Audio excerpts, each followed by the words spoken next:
Boy, do we have a good episode for you today. Before we get to Nicole shaving her legs, I have to give you a little bit of context because otherwise this episode's gonna seem pretty freaking random. It's gonna seem a little scattered and random anyways. Wanna see me headbutt the mast?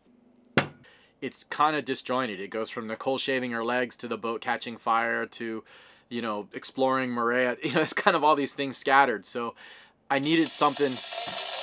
That thing never fucking stops. Guess I could turn it off. I needed to give you guys some context so that this whole thing made sense. The first part is about grooming. The biggest problem with grooming on a boat is hair. Clogs things in it.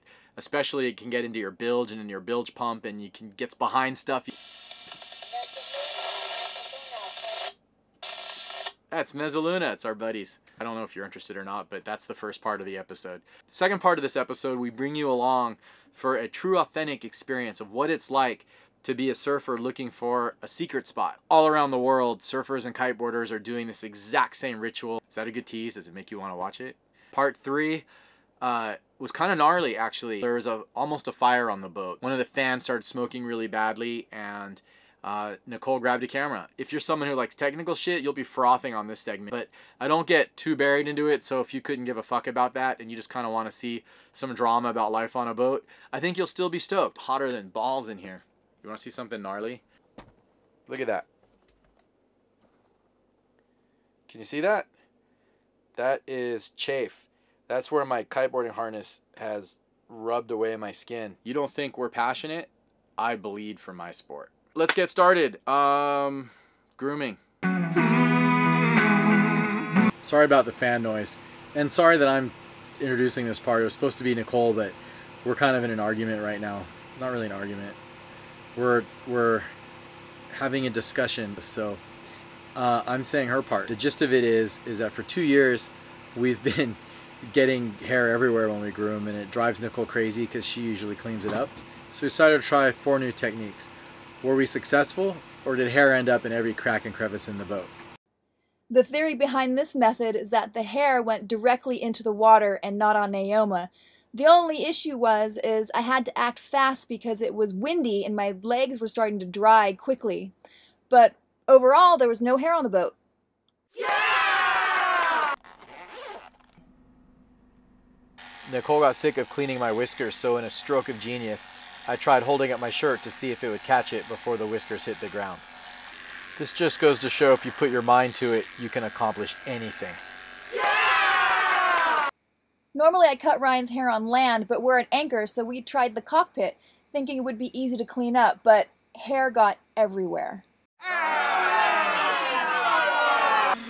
This one doesn't need an introduction. The only question is, did it work? How'd that work? That worked good. It like holds the hairs up so you can cut them without cutting anything else.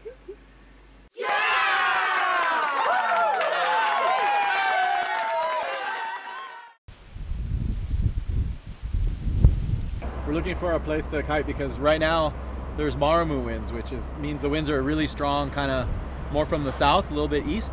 You have to kind of go around until you find a spot where there's wind and where you can launch your kite. But you gotta like be aware of the different dangers. You've got like rocks, you've got a lot of current, you've got bigger surf, and you've got Woody's driving.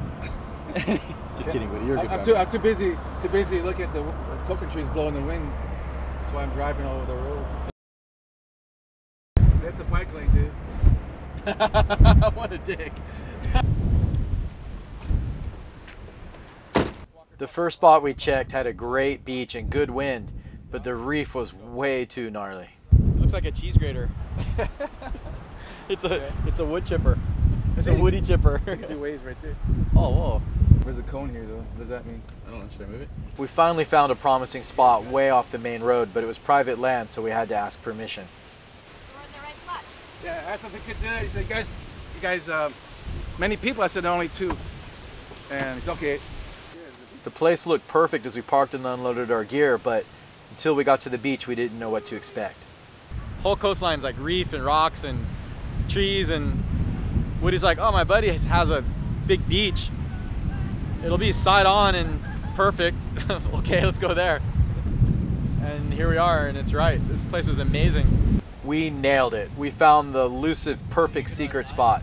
And like all good secret spots, it even had a rad local dog. There was only one thing left to do. It was time to rig up and ride. Laying on the beach, looking at the view, thinking what to do. Sand on my toes, that's the way it goes. It's so windy, I'm even having a hard time like staying in one spot. See how high that one was? That was awesome! When he said he's gonna jump over my head, I'm gonna duck because he has fins on his surfboard.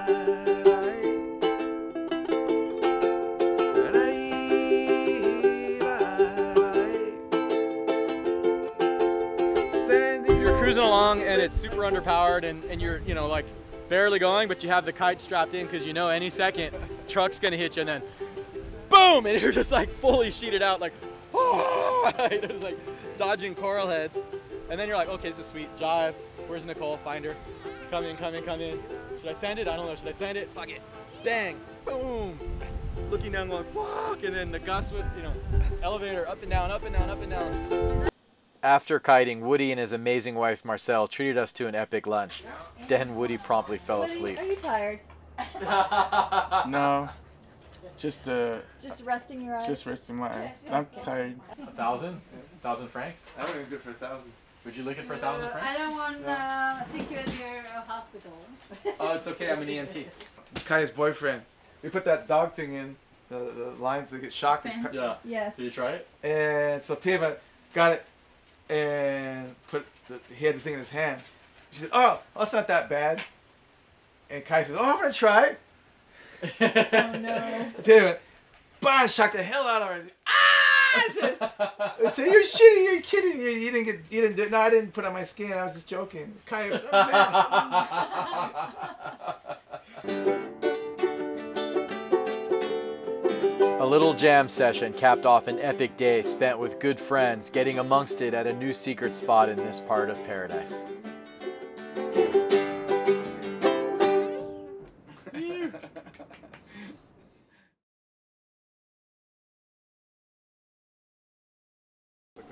When one of our cabin fans began spewing smoke, Nicole and I had to figure out what was happening before a more serious fire would break out.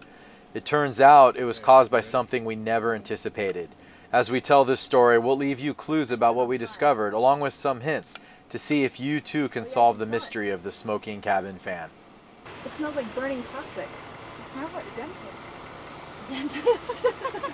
I saw smoke like streaming out of here, right? It was either from there or behind the bulkhead. Did the fan just make a I thought that was you. Yeah. like a woo? Yeah. I thought that was you. It did it again, right? Is it also from this one? Is that also what you say? Like, I don't know. Let's find out. I just heard. Who just did that surge?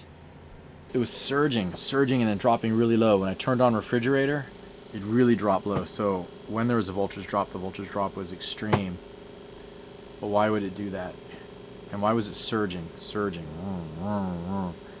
And the voltage was jumping up and down on the solar boost. It feels like there was an intermittent short, but it was cyclical.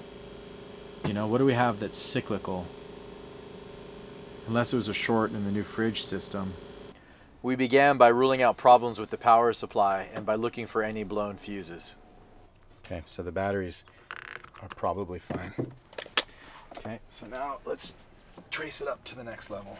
I need the electrical schematic, you know, so I can see where all the fuses are. Okay. 12.23, so that's good. Okay. This is why it's so important to go dead ship, you know, when we leave the boat. Because you wouldn't have caught this thing, you know what I mean? Like if you leave a fan running or if you leave really anything that can activate, like a refrigerator that's on cycle, you know, you can't obviously turn that off for practical reasons, but you need to be really careful and have that stuff with really good overcurrent protection, breakers, fuses, good wires, no corrosion, all that. You can imagine if we weren't here. Ultimately, we discovered a blown fuse in the cable leading from 2 solar panels we have wired in parallel and then leading to a PWM charge controller. The solution involved removing that controller and replacing it with an MPPT controller.